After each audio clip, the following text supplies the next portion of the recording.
बिस्मिल्लाहिर्रहमानिर्रहीम। अस्सलाम वालेकुम व्यूवर्स, मैं हूं शेफ़ मारिया और आज मैं आप लोगों के लिए बहुत ही मज़ेदार से न्यू स्टाइल कबाब की रेसिपी लेकर आई हूं, जिनको बनाना बेहद आसान है। बहुत आसान तरीके से मैं आपको बनाना बताऊंगी। 10 मिनट के अंदर ये बनके तैयार हो जाते हैं। कभी भी आपको कुछ समझ में ना आए कि आज खाने में क्या पकाना है, तो आप ये झटपट वाले कबाब बना के तैयार कर सकते हैं। और अचानक से मेहमान आ जाए तब भी आप बना के इसको सर्व कर सकते हैं। 10 मिनट के अंदर ये बनके तैयार हो जाते हैं। तो चलिए आइए वीडियो स्टार्ट करते हैं। तो इसके लिए हमें चाहिए होगा चिकन का कीमा 1 पाव के बराबर। 1 कप चिकन का कीमा है, ये ग्राम्स में 250 ग्राम है।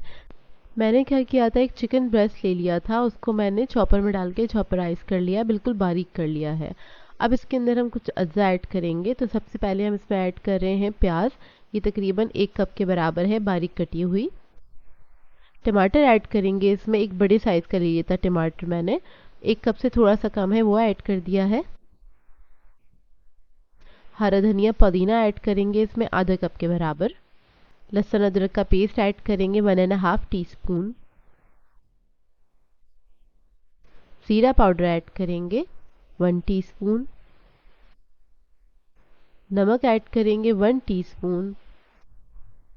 लाल मिर्चों का पाउडर ऐड करेंगे 1 टीस्पून। कुटी हुई लाल मिर्च ऐड करेंगे 1 टीस्पून। हरी मिर्च ऐड करेंगे 1 टेबलस्पून बारीक कटी हुई। अब इसके अंदर हम ऐड करेंगे 2 अदद अंडे। अंडे जो है इसके अंदर बाइंडिंग का काम करेंगे और इसको जूसी रखेंगे अंदर तक। तो बस इस सब चीज़ों को आपने अच्छे से मिक्स कर लेना है। अच्छा, इस कबाब बनाने में ज़्यादा स्टेप नहीं है, बस आपने मिक्स करना है और फ्राई करना है, इसलिए बहुत झटपट कबाब आएंगे और ये बेहद जल्दी बन के तैयार हो जाते हैं। 4 से 5 मिनट लगते हैं इसको फ्राई होने में। और इसको आप बना के किसी भी डिश के साथ दे सकते हैं, एज अ साइड डिश के तौर पे, या कभी मेहमान आ जाए अचानक से तो आप इसको बना सकते हैं जल्दी से। अच्छा, यहाँ पर मैंने एक तवा ले लिया है, इसको हम शैलो फ्राई करेंगे। थोड़ा सा ऑयल ऐड किया है 4 to 5 टेबलस्पून के बराबर। अब हम क्या करेंगे, हमने इसकी टिक्की वगैरह तो बनानी नहीं है, तो हमने स्पून की मदद से इसका जो मिक्सचर है वो रख लेना है। इस तरह से आपने ऐड करना है तवे के ऊपर और स्पून की मदद से बस हल्का सा शेप दे लें। इसको ज़्यादा शेप देने की ज़रूरत नहीं है, क्योंकि इसका जो मिक्सचर है थोड़ा सा थिक है। तो आप जब तवे पे इसको डालेंगे और थोड़ा सा प्रेस करेंगे तो खुद ही थोड़ा सा राउंड शेप में आ जाएगा। तो देखिए इस तरीके से मैंने बस 2-2 टेबलस्पून के बराबर ही रखा था और थोड़े बड़े साइज़ के कबाब बनाए हैं मैंने। आप लोग चाहें तो थोड़े छोटे साइज़ के भी बना सकते हैं अपनी मर्ज़ी के मुताबिक। ये मेरे पास इस मिक्सचर के अंदर तकरीबन 6 से 7 अदद कबाब बन के तैयार हुए थे, अच्छे बड़े साइज़ के।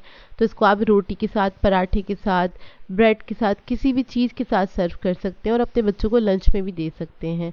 और दाल चावल के साथ तो ये बेहद मज़ेदार लगेंगे। तो देखिए बस आपने इसको फ्राई कर लेना। जब एक तरफ हल्का सा कलर आ जाए, थोड़ा सा स्टेबल हो जाए ये मिक्सचर, तो आपने इसको फ्लिप करके पका देना है। और आपको तो पता है ये कीमा जो होता है, चिकन का कीमा जो होता है, बहुत जल्दी पक के तैयार हो जाता है। इसको फ्राई होने में मुश्किल से 3 से 4 मिनट लगे थे। और जैसे ही अच्छा सा कलर आ जाएगा, बस आपने इसको निकालना है। किसी भी सॉस के साथ, चटनी, रायते के साथ सर्व कर सकते हैं। इसको आप हाई टी भी बना सकते हैं, छोटे साइज़ के बना लीजिएगा और इसको आप चाय के साथ भी इंजॉय कर सकते हैं। वैसे भी सर्दियां हैं, सर्दियों में इस तरह की चीज़ें बेहद मज़ेदार लगती हैं। गरम गरम बनाइएगा और इन्जॉय कीजिएगा। और ये रेसिपी बहुत अच्छी है, एक बार ज़रूर ट्राई कीजिएगा, आप लोगों को बहुत अच्छी लगेगी।